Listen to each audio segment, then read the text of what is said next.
नमस्कार, देवभूमि समाचारों में आप सभी का स्वागत है। मैं हूं आपके साथ रक्षंदा खान। आगे आप मेरे साथ देखेंगे उत्तराखंड की तमाम छोटी बड़ी खबरें विस्तार से। लिखने एक नजर हेडलाइंस पर। प्रचंड के बाद मुख्यमंत्री की कुर्सी को लेकर बीजेपी में घमासान। दिल्ली में बीजेपी नेताओं का लगा जमावड़ा। हाईकमान के फैसले पर टिकी सबकी निगाहें। श्रीनगर विधानसभा सीट से जीते धन सिंह रावत का सोशल मीडिया पर वीडियो वायरल। कांग्रेसियों पर की आपत्तिजनक टिप्पणी। धन सिंह के बयान की कांग्रेस ने की निंदा। उत्तराखंड में फूल संक्रांति फूलदेई पर्व का उल्लास। देहरी पूजन के लिए घर घर पहुंचे बच्चे। चौखट पर पूजन कर फूलदेई छम्मा देई गाकर की मंगल कामना। हेडलाइंस के बाद बुलेटिन में खबरें विस्तार से। बात सबसे पहले भाजपा की। उत्तराखंड में भाजपा की प्रचंड जीत के बाद अब मुख्यमंत्री की कुर्सी को लेकर बीजेपी में भागदौड़ जारी है। मुख्यमंत्री को लेकर सियासी चर्चाओं के बीच भाजपा के कई नेता दिल्ली में डटे हुए हैं।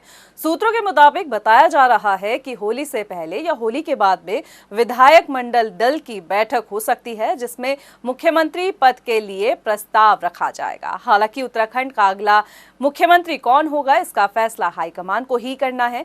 लेकिन चुनाव में 2/3 बहुमत हासिल कर चुकी भाजपा में फिलहाल मुख्यमंत्री की कुर्सी को लेकर सियासी माहौल गरमाया हुआ है। सबकी निगाहें हाईकमान के फैसले पर टिकी हुई है। इसी मुद्दे पर ज्यादा जानकारी के लिए हमारे साथ लाइव चैट पर हमारे ब्यूरो चीफ आशीष तिवारी जुड़ चुके हैं। आशीष, आपसे पहला सवाल करना चाहूंगी कि भाजपा की जीत के बाद मुख्यमंत्री की कुर्सी को लेकर मंथन जारी है। दिल्ली में भाजपा के नेता जो हैं वो डेरा जमाए हुए हैं, क्या कुछ कहेंगे? देखिए, मुख्यमंत्री चुनने के 3 तरीके हैं फिलहाल बीजेपी के पास। या तो वो मौजूदा जो मुख्यमंत्री हैं, कार्यवाहक मुख्यमंत्री हैं पुष्कर सिंह धामी, उसको कंटिन्यू कर लें उन्हीं को, या जो विधायक चुन के आए हैं उनमें से विधायकों में से किसी एक को मुख्यमंत्री बनाएं, और तीसरा ऑप्शन उनके पास यही है कि किसी केंद्रीय नेता या किसी सांसद को वो चुनें और उससे इस्तीफा दिलवा के उसकी पार्लियामेंट्री सीट से और उसे यहाँ पर मुख्यमंत्री के तौर पर पेश करें। तो इन तीनों सूरतों में अगर देखा जाए तो जो मौजूदा हालात बन रहे हैं उसमें सबसे जो मुफीद बीजेपी के लिए बन रहा है वो यही है कि जो मौजूदा मुख्यमंत्री हैं, कार्यवाहक मुख्यमंत्री हैं पुष्कर सिंह धामी, उनको कंटिन्यू किया जाए। इसके पीछे जो वजहें बताई जा रही हैं कि एक पिछले लगभग 5-6 महीनों में जब से वो आए हैं जुलाई से, तब से लेकर अब तक उन्होंने जो माहौल बनाया है बीजेपी के तमाम विधायकों को लेकर, उसमें कहीं से भी उनको लेकर असंतोष की खबरें नहीं आई। हाँ, ये ज़रूर है कि जब उनको मुख्यमंत्री पद दिया जा रहा था तब कुछ बड़े नेताओं ने जो अपने को बुजुर्ग मानते हैं, अपने को बड़ा मानते हैं, कद्दावर मानते हैं, उनमें असंतोष की भावना उपजी थी। लेकिन फिर उसके बाद धीरे धीरे सब कुछ मैनेज कर लिया पुष्कर सिंह धामी ने। तो उनका जो सियासी चातुर्य है वो बहुत अच्छा दिखा है पिछले कुछ महीनों में, और उससे ये लगता है कि वो आगे भी कंटिन्यू कर सकते हैं। दूसरी सबसे बड़ी चीज़ ये है कि आप देखिए कि जब से ये चुनाव हुआ है उसके बाद से भले ही वो अपनी सीट हार गए हों, लेकिन ये बात भी बीजेपी समझ रही है कि सियासी चातुर्य पुष्कर सिंह धामी का ऐसा रहा कि उनके इस दौर में जब खुद बीजेपी ये नहीं मान रही थी कि वो शायद इसको लेकर कंफ्यूज थी कि वो जो बीजेपी के अंदर खामे में जो चर्चाएं चल रही थी कि क्या वो कंटिन्यू कर पाएगी, क्या इस बार वो सत्ता में आ पाएगी, क्या वो इतनी सीटें ले पाएगी। लेकिन जो कुछ पुष्कर सिंह धामी ने किया, कहीं ना कहीं उसका ये असर तो रहा ही कि बीजेपी फिर से सत्ता में आती है, 47 सीटें जीत कर आती है। तो ये चीज़ें भी हैं और ऐसे में ये माना जा सकता है। और आप देखिए कि लगातार जब से वो जीत कर आए हैं, बीजेपी जीत कर आई है, जो विधायक हैं, भले ही पुष्कर सिंह धामी अपनी सीट से हार गए हों, लेकिन तमाम जो विधायक हैं वो कार्यवाहक मुख्यमंत्री से मिलने जा रहे हैं। और तमाम जो विधायक हैं वो आ रहे हैं, उनसे एक फ्रेंडली गेस्चर में मिलने जा रहे हैं, औपचारिक मुलाकातें हो रही हैं। यहाँ तक कि 2 सांसद हैं, रमेश पोखरियाल निशंक और माला राज्य लक्ष्मी शाह, ये दोनों उनसे मुलाकात करके आ चुके हैं। और तमाम जो बड़े नेता हैं, जो कैबिनेट मंत्री भी रहे हैं इस राज्य में पिछली सरकार में, पुष्कर सिंह, वो भी लगातार उनसे मीटिंग कर रहे हैं, पुष्कर सिंह धामी से मिल रहे हैं। तो ऐसे में जो हालात बन रहे हैं वो ये सबसे मुफीद बीजेपी के लिए यही है कि पुष्कर सिंह धामी को कंटिन्यू किया जाए, उन्हें देखा जाए, उन्हें आगे का मौका दिया जाए और एक फ्यूचर की लीडरशिप भी डेवलप की जाए। तो मुझे जो लगता है कि पुष्कर सिंह धामी का पलड़ा इस समय सबसे ज़्यादा मजबूत है, सबसे ज़्यादा भारी है। और जहाँ तक बीजेपी 2 पर्यवेक्षक यहाँ पर तैनात किए हैं, उन दोनों पर्यवेक्षकों की ओर से जो उनके इर्द गिर्द जो लोग हैं उनसे जो खबरें आ रही है उसमें यही आ रहा है कि शायद पुष्कर सिंह धामी का नाम सबसे आगे चल रहा है। और ऐसे में माना जा सकता है कि पुष्कर सिंह धामी ही कार्यवाहक मुख्यमंत्री होने के बाद अब फिर से एक बार जो है वो भविष्य के भी मुख्यमंत्री हो जाएंगे। जी आशीष, दूसरा सवाल आपसे करना चाहूंगी। जैसा आप बता रहे हैं कि सीएम पुष्कर सिंह धामी को लेकर जो विधायक मंडल हैं उनमें कहीं भी नाराजगी नहीं है, लेकिन इससे पहले हमने देखा था जब उन्हें सीएम बनाया गया था तब काफी नाराजगी थी। तो क्या लगता है आपको, एक बार फिर से जैसे मंथन चल रहा है और पुष्कर सिंह धामी को मुख्यमंत्री बनाया जाता है, तो क्या कुछ नाराजगी हो सकती है अन्य विधायकों में? देखिए, दो बड़े नाम थे, एक सतपाल महाराज और हरक सिंह रावत। ये दो की नाराजगी सबसे ज़्यादा मुखर तौर पे सामने आई थी। इसमें से अच्छी बात बीजेपी के लिहाज से ये है कि हरक सिंह रावत अब उनका दामन छोड़ चुके हैं। बीजेपी ने उन्हें बाहर का रास्ता दिखा दिया है चुनाव से पहले ही, और हरक सिंह रावत अब कांग्रेस ही हो चुके हैं फिर से। एक बचते हैं सतपाल महाराज। सतपाल महाराज को ऐसा नहीं लगता कि सतपाल महाराज अब अपनी नाराज़गी को मुखर करेंगे, क्योंकि सतपाल महाराज को पता है कि बीजेपी बेहद अनुशासित पार्टी है, अनुशासन में रहना जानती है। और आप देखिए, जब पिछली बार ऐसा हुआ था तो भी सतपाल महाराज ने बहुत छुपते छुपाते अपनी बात को रखा था। वो नाराज़ हुए थे, को भवन में चले गए थे, कई घंटों तक उन्होंने बात नहीं की थी, लगभग पूरा दिन वो शांत रहे थे, मीडिया से बातचीत नहीं की थी। सुबह उन्होंने बयान दिया, फिर दोपहर में वो पूरी तरीके से चुप हो गए, शाम होते होते पूरी तरीके से उनकी नाराज़गी सामने आई। लेकिन उसके बाद अगले दिन जब पुष्कर सिंह धामी का नाम तय ही हो चुका था, उसके बाद वो पुष्कर सिंह धामी से मुलाकात होती है और दोनों मान जाते हैं। तो ऐसे में अब नहीं लगता कि सतपाल महाराज इतनी नाराज़गी, उसके बाद वो कैबिनेट मंत्री बने ही रहे, तो उनको मुझे लगता है कि अब ऐसा वो नहीं करेंगे। उन्हें भी पता है कि शायद पुष्कर सिंह धामी जिस तरीके से बीजेपी को वापस सत्ता में लाने का उनका भी एक बड़ा योगदान रहा है, जो उनकी योजनाएं रही हैं, जिस तरीके से उन्होंने कोविड काल के बाद जो रियायतें दी हैं, जो पैकेजेस दिए, उससे भी लोगों को फ़र्क पड़ा है, असर पड़ा है। और जो एक 100 में छवि उनकी पुष्कर सिंह धामी की रही है, उसको भी लेकर एक संदेश गया है पूरे राज्य में। तो ऐसे में सतपाल महाराज को मुझे लगता है कि वो इतना मुखर विरोध अब इस बार नहीं करेंगे। वो भी इस बात को अडॉप्ट कर चुके हैं, मान चुके हैं कि पुष्कर सिंह धामी ही शायद अगले मुख्यमंत्री हो सकते हैं। तो मुझे नहीं लगता कि अब बहुत ज़्यादा असंतोष या अंतर विरोध बीजेपी को देखना पड़ेगा। और जो जहाँ तक हम तीसरे विकल्प की बात कर रहे थे कि किसी सांसद को लेके आते हैं, तो कोई सांसद क्यों भला अपनी सीट को छोड़कर आना चाहेगा जब उसे पता है कि वो उसकी अभी टेन्योर बचा हुआ है। तो अगर ऐसा होता भी है तो उसके बाद विरोध की कुछ आवाज़ें उठ सकती हैं। तो सबसे मुफीद यही है कि पुष्कर सिंह धामी शायद कंटिन्यू कर ले जाएंगे। जी आशीष, मेरा आखिरी सवाल आपसे ये है कि बताया जा रहा है कि विधायक मंडल दल की बैठक जो है वो हो सकती है, इस बारे में क्या कुछ जानकारी है? देखिए, ये बेहद अहम सवाल है कि विधानमंडल दल की बैठक होगी और उसमें क्या फैसला होता है। विधानमंडल दल की बैठक में ही सब कुछ हुआ। इस बार जो कुछ पुराने विधायक हैं, कुछ नए विधायक भी चुन के आए हैं, तो ऐसे में सभी को एक राय बनाना बीजेपी के लिए बड़ी बात होगी। सभी एक राय बना लें, सभी एक मत से ये कहें कि हमने जिसको चुना है वही हमारा मुख्यमंत्री, और उसके बाद कोई विरोध के स्वर ना आए, ये सबसे अहम बात होगी। दूसरी सबसे बड़ी ये चीज़ होगी कि अगर पुष्कर सिंह धामी को मुख्यमंत्री बनाया जाता है तो कौन सा वो विधायक होगा जो अपनी सीट को छोड़ेगा, कहाँ से चुनाव लड़ने जाएंगे पुष्कर सिंह धामी, क्योंकि 6 महीने में इनको अपनी विधायकी साबित करनी होगी, तभी ये विधानमंडल दल के नेता चुने रह पाएंगे। तो ऐसे में विधानमंडल दल की जब बैठक होगी, ये होली के आसपास ये बताई जा रही है, क्योंकि अभी फिलहाल मौजूदा सरकार का शपथ ग्रहण भी नहीं होना है, होलाष्टक लगा हुआ है। जो बीजेपी के सूत्र हैं वो ये मान रहे हैं कि होली के बाद ही नई सरकार का गठन होगा, नई सरकार का शपथ ग्रहण होगा। तो उसके पहले जहाँ तक माना जा रहा है कि एक बैठक हो जाएगी, नेता चुन लिया जाएगा, ऐलान हो जाएगा, लेकिन शपथ ग्रहण उसके होली के बाद होगा। 1-2 दिन पहले हो सकता है कि होली के शपथ ग्रहण से पहले विधानमंडल दल का नेता चुन लिया जाए, लेकिन होली के बाद 1-2 दिन बाद शपथ ग्रहण समारोह हो। तो ऐसे में ये बड़ा अहम होगा कि विधानमंडल दल के जो तमाम नेता होंगे, जो विधायक होंगे, उनको एकजुट करके रखना, उनमें कोई अंतर विरोध न हो, ये बेहद अहम होगा। जी, तमाम जानकारी देने के लिए आशीष आपका बहुत बहुत शुक्रिया। आगे भी आपसे अपडेट लेते हैं। फिलहाल खबरों में बढ़ते हैं आगे, बात करते हैं अगली खबर की। उत्तराखंड विधानसभा चुनाव के परिणाम आए नहीं, महज कुछ ही दिनों में बगावत शुरू हो चुकी है। लेकिन इस बीच श्रीनगर विधानसभा सीट से चुनाव जीते बीजेपी निर्वाचक विधायक धन सिंह रावत का एक वीडियो सोशल मीडिया पर जमकर वायरल हो रहा है, जिसमें धन सिंह रावत कार्यकर्ताओं को संबोधित करते हुए बिना नाम लिए कांग्रेसियों पर निशाना साधते हुए नजर आए हैं। धन सिंह रावत का कहना है कि चुनाव हारने के बाद एक पप्पू विदेश का टिकट लेने गया है और यहाँ का पप्पू बंबई का टिकट लेने की तैयारी में। आइए सुनाते हैं धन सिंह रावत ने और क्या कुछ कहा। भाइयों बहनों, अब रुपए की लड़ाई जो है रुपए से होगी, लेकिन चौवंजी की लड़ाई जो है बंबई वाले से होगी। और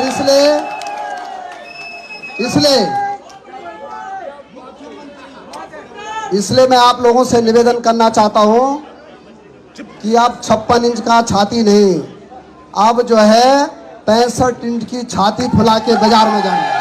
वहीं धन सिंह रावत के इस वायरल वीडियो पर कांग्रेस ने भी प्रतिक्रिया दी है। कांग्रेस प्रवक्ता गरिमा महादसौनी ने कहा कि श्रीनगर के नवनिर्वाचित विधायक धन सिंह रावत का अपने प्रतिद्वंद के लिए बहुत ही निचले स्तर के शब्दों का इस्तेमाल करना निंदनीय है। गरिमा ने कहा कि 5 साल मंत्री रहने के बाद मात्र 250 वोट से श्रीनगर विधानसभा से धन सिंह रावत ने जीत हासिल की है। कल श्रीनगर के नवनिर्वाचित विधायक धन सिंह रावत का एक बहुत ही बेहुदा वीडियो सोशल मीडिया पर वायरल हो रहा है, जिसमें वो अपने स्थानीय प्रतिद्वंदी के लिए बहुत ही निचले स्तर के शब्दों का इस्तेमाल कर रहे हैं और तो और वहां की ही एक स्थानीय महिला प्रतिनिधि के लिए तो बहुत ही डेरोगेटरी शब्दों का इस्तेमाल कर रहे हैं। मैं मंत्री महोदय से कहना चाहती हूँ कि 5 साल मंत्री रहने के बाद मात्र 250 वोटों से आपने जीत दर्ज कराई, और वो भी तब जब आप अपने चेहरे पर और अपने कामों पर वोट नहीं मांग रहे थे। आप मोदी की गुणगान या मोदी वंदना करते हुए नजर आ रहे थे, मोदी चालीसा पढ़ते हुए नजर आ रहे थे। ये मंत्री वही।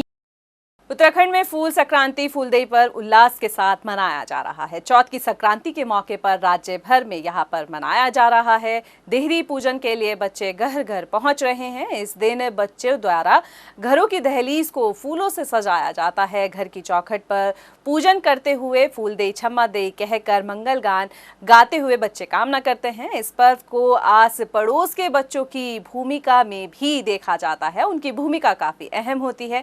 प्रदेश के कार्यवाहक मुख्यमंत्री पुष्कर सिंह धामी ने भी फूलदेई पर्व की शुभकामनाएं दी है। साथ ही फूलदेई पर्व को मनाया है। नैनीताल में भी फूलदेई पर्व की रौनक देखने को मिल रही है। छोटे छोटे बच्चे सुबह ही फूल गुड़ चावल लेकर घर पहुंच गए हैं और घरों की दहलीज को सजा रहे हैं। उत्तराखंड में चुनावी परिणाम आ चुके हैं और अब नई सरकार के गठन की कवायद शुरू हो गई है। प्रदेश में अगला मुख्यमंत्री कौन होगा, कौन कौन मंत्री होगा, इस पर भी प्रदेश की जनता की निगाहें टिकी हुई है। तो वहीं अफसरशाही को लेकर भी सुगबुगाहट शुरू हो गई है। इस रिपोर्ट में आपको दिखाते हैं। उत्तराखंड में भाजपा को मिले बहुमत के बाद जश्न का दौर अब थमने लगा है, तो चुनावी परिणामों के बाद नई सरकार के गठन की कवायद शुरू हो गई है। प्रदेश में अब अगला मुख्यमंत्री कौन होगा, कौन कौन मंत्री होंगे, इसको लेकर तमाम तरह की कयासबाजी का दौर चल रहा है। उधर प्रदेश की जनता की निगाहें अफसरशाही पर भी टिकी हुई हैं। इसके पीछे कारण ये है कि नई सरकार में हमेशा से ही शासन, प्रशासन और पुलिस में नए सिरे से फेरबदल होता है। जैसा जगजाहिर है कि इस चुनाव में कई अधिकारियों की भूमिका पर सवाल भी उठे हैं। ऐसे में नई सरकार के गठन के बाद नौकरशाही में फेरबदल तय माना जा रहा है। बड़े स्तर पर फेरबदल अमूमन सत्ता परिवर्तन होने पर होता है। इस बार सत्तारूढ़ दल भाजपा ने वापसी की है, तो जाहिर है कि सरकार अधिकारियों और अधिकारी सरकार की कार्यशैली को बखूबी समझते हैं। हालांकि मुख्यमंत्री कौन होगा, इसका फैसला होना अभी बाकी है। नई सरकार के गठन की तैयारी के साथ अफसरशाही में थोड़ी बहुत बेचैनी नजर आ रही है। ऐसे में सरकार के गठन के बाद ही ये तस्वीर साफ हो पाएगी।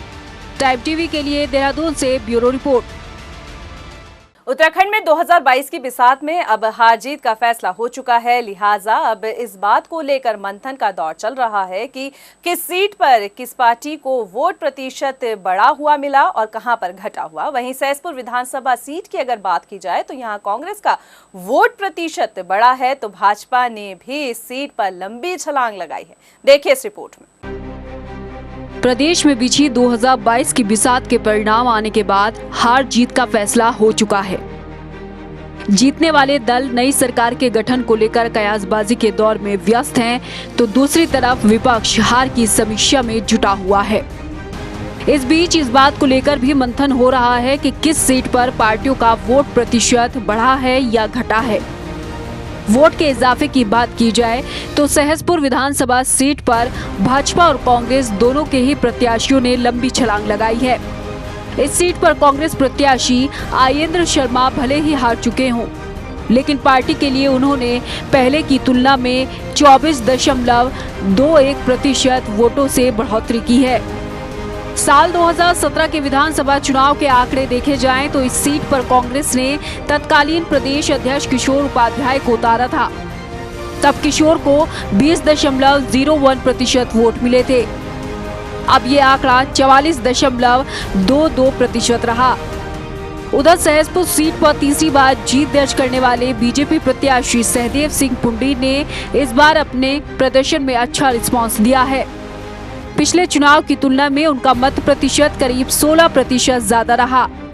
वहीं वोट प्रतिशत में कमी की बात करें तो चक्राता विधानसभा सीट पर भाजपा के वोट बैंक में करीब 9% की कमी आई है और कांग्रेस का गढ़ कही जाने वाली इस सीट पर 2022 की बिसात में इस बार भी कब्जा हाथ का ही कायम रहा।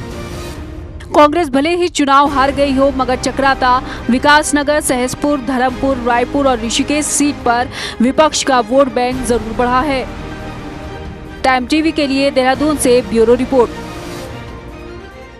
उत्तराखंड में 5वीं विधानसभा चुनाव संपन्न हो चुके हैं। हार जीत का फैसला जनता के सामने है। जीत का ताज किसके सर चुका है, ये भी पता चल चुका है। अगले 5 सालों में उत्तराखंड में शासन की गद्दी पर राज करने वाली पार्टी भाजपा है। लेकिन अगर बात उत्तराखंड की राजनीति से जुड़े मिथकों की करें तो इस बार वो सारे मिथक टूट चुके हैं जो 21 सालों की राजनीति में नहीं टूट पाए थे। और उन्हीं मिथकों में से एक शिक्षा मंत्री से जुड़ा मिथक, जिसे इस बार शिक्षा मंत्री अरविंद पांडे ने तोड़कर ऐतिहासिक जीत हासिल की है। इस रिपोर्ट में आपको दिखाते हैं। उत्तराखंड में 10 मार्च 2022 की तारीख का इंतजार बड़ी बेसब्री से हो रहा था, लेकिन ये इंतजार उस वक्त जाकर खत्म हुआ जब चुनावी नतीजे जनता और राजनीतिक दलों के सामने खुल गए और जीत का ताज एक बार फिर से भारतीय जनता पार्टी के सिर पर सजा। नतीजों से पहले ही राजनीतिक दल अपनी अपनी जीत के दावे खूब कर रहे थे। कोई उत्तराखंड की राजनीति से जुड़े मिथकों को तोड़ने का दावा कर रहा था तो कोई इन मिथकों को बरकरार रखने की बात भी कह रहा था। लेकिन इस बार 21 साल की राजनीति का वो मिथक टूटा है जिसे आज तक कोई नहीं तोड़ पाया था। जी हाँ, उत्तराखंड में शिक्षा मंत्री से जुड़े मिथक की हम बात कर रहे हैं, जिसे इस बार शिक्षा मंत्री अरविंद पांडे ने तोड़कर ऐतिहासिक जीत हासिल की है। आपको बता दें कि उत्तराखंड राज्य का जब से गठन हुआ है तब से जो भी विधायक शिक्षा मंत्री की कुर्सी पर बैठा है वो कभी जीत ही नहीं पाया। उत्तराखंड में शिक्षा मंत्री को लेकर एक ऐसी परंपरा बन गई थी कि जो भी शिक्षा मंत्री की कुर्सी पर बैठेगा वो कभी जीत नहीं पाएगा और ये परंपरा अब ऐतिहासिक रूप ले रही थी। लेकिन शिक्षा मंत्री अरविंद पांडे ने इस परंपरा को तोड़ दिया है और जीत हासिल की है। साल 2000 में भाजपा की सरकार के दौरान तीरथ सिंह रावत शिक्षा मंत्री बने, लेकिन वो 2002 के विधानसभा चुनाव में विधानसभा नहीं पहुंच पाए। इसके बाद साल 2002 में एनडी तिवारी की सरकार आई और उस समय नरेंद्र सिंह भंडारी शिक्षा मंत्री बने, जो 2007 के विधानसभा चुनाव में हार गए थे। वहीं 2007 में जब बीजेपी सत्ता में आई तो गोविंद सिंह बिष्ट और खजानदास शिक्षा मंत्री बने और दोनों ही नेताओं को 2012 के चुनाव में शिकस्त झेलनी पड़ी। उसके बाद 2012 में फिर कांग्रेस सत्ता में लौटी और देवप्रयाग से विधायक रहे मंत्री प्रसाद नैथानी शिक्षा मंत्री बने और वो भी ये मिथक नहीं तोड़ पाए।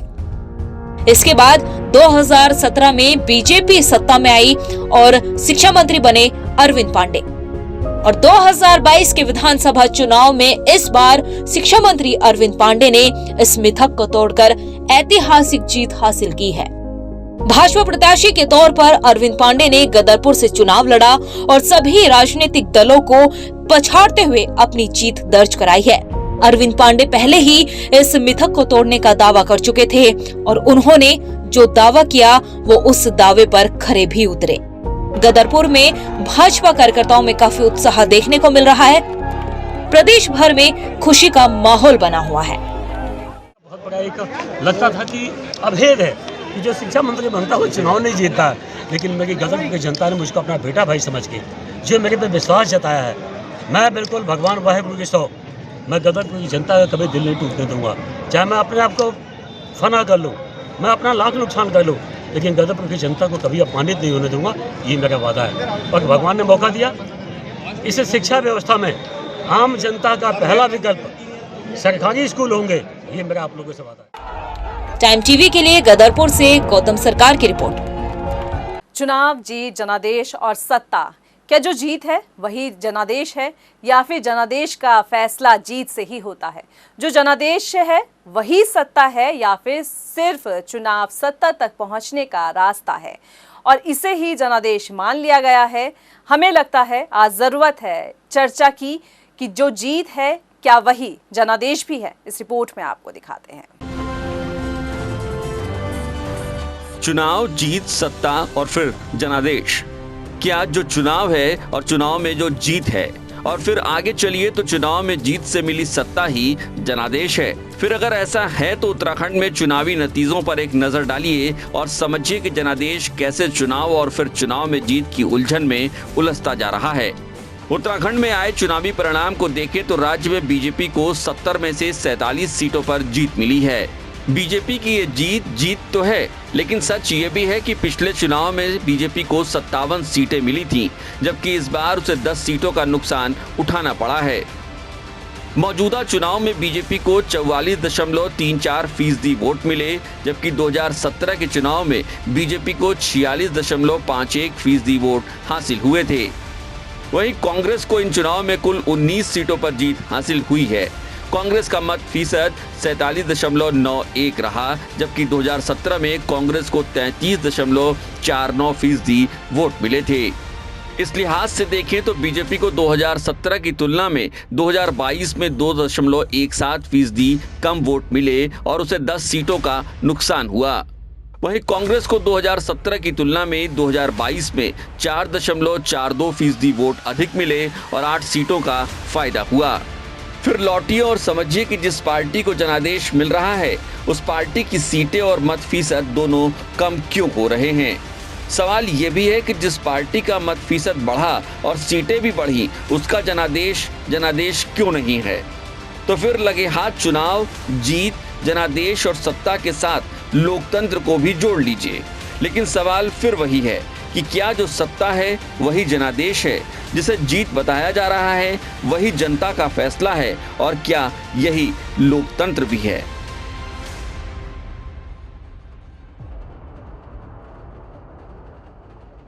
चुनाव, जीत, सत्ता और लोकतंत्र में एक बार फिर चेहरे को भी जोड़िए और समझिए कि क्या चुनावी राजनीति में चेहरे का कोई महत्व भी होता है या फिर चेहरे मोहरे हो जाते हैं और कोई एक चेहरा भी होता है जिसके इर्द गिर्द पूरी राजनीति घूम रही होती है। ऐसे में सवाल ये भी है, पीछे जो छूट गया वो चेहरा क्या सिर्फ महज चेहरा था या फिर मोहरे की तरह इस्तेमाल हुआ था? सवाल बहुतेरे हैं। एक रिपोर्ट। चुनाव, जीत, सत्ता और लोकतंत्र में चेहरे का कोई महत्व होता है या फिर लोकतंत्र में चेहरा ही सब कुछ होता है? या फिर चेहरा न हो तो लोकतंत्र होता नहीं है? या फिर लोकतंत्र में चेहरा ही आपकी मौजूदगी की सबसे बड़ी गवाही होती है? तो समझिए कि बीजेपी ने 2022 तक पूरा चुनाव जिस पुष्कर सिंह धामी के चेहरे के सहारे लड़ा, वो चेहरा जनादेश की रेस में कहीं पीछे क्यों छूट गया? या ये मान लिया जाए कि चुनाव से 6 महीने पहले पुष्कर सिंह धामी को सीएम बनाकर बीजेपी ने अपना चेहरा तो बचा लिया, लेकिन धामी के चेहरे की साख का इस्तेमाल वो खुद के लिए कर ही नहीं पाए। यह माना ये भी जाए कि सीएम धामी बीजेपी के लिए कभी कोई चेहरा रहे ही नहीं, जो कुछ रहा वो पीएम नरेंद्र मोदी का ही चेहरा रहा। तो फिर ऐसा था कि चेहरा ही पीएम नरेंद्र मोदी का था तो त्रिवेंद्र को हटाने की जरूरत क्यों पड़ी? क्योंकि चुनाव अगर पीएम मोदी के चेहरे पर ही लड़ा जाना था तो त्रिवेंद्र हो या धामी, फर्क क्या पड़ता है? ऐसे में समझिए कि चुनाव में चेहरा बन जाना जीत की गारंटी भी हो नहीं सकती, क्योंकि जिस धाकड़ धामी के चेहरे पर बीजेपी चुनाव में गई वही धाकड़ धामी अपना चुनाव हार गए। जबकि कांग्रेस के अघोषित सीएम फेस हरीश रावत भी लालकुआं में अपनी राजनीतिक पारी की एक बड़ी पराजय का मुंह देख चुके हैं। तो क्या माना जाए कि चेहरा, चुनाव और सत्ता के बीच कोई संबंध है ही नहीं? या फिर है तो चेहरा कोई भी हो, सत्ता की राह में कोई माने रखता ही नहीं? फिलहाल इस बुलेटिन में इतना ही। मुझे दे इजाजत, लेकिन चलते चलते एक नजर हेडलाइंस पर। नमस्कार। प्रचंड जीत के बाद मुख्यमंत्री की कुर्सी को लेकर बीजेपी में घमासान। दिल्ली में बीजेपी नेताओं का लगा जमावड़ा। हाईकमान के फैसले पर टिकी सबकी निगाहें। श्रीनगर विधानसभा सीट से जीते धन सिंह रावत का सोशल मीडिया पर वीडियो वायरल। कांग्रेसियों पर की आपत्तिजनक टिप्पणी। धन सिंह के बयान की कांग्रेस ने की निंदा। उत्तराखंड में फूल संक्रांति फूलदेई पर्व का उल्लास। देहरी पूजन के लिए घर घर पहुंचे बच्चे। चौखट पर पूजन कर फूलदेई छम्मा देई गाकर की मंगल कामना।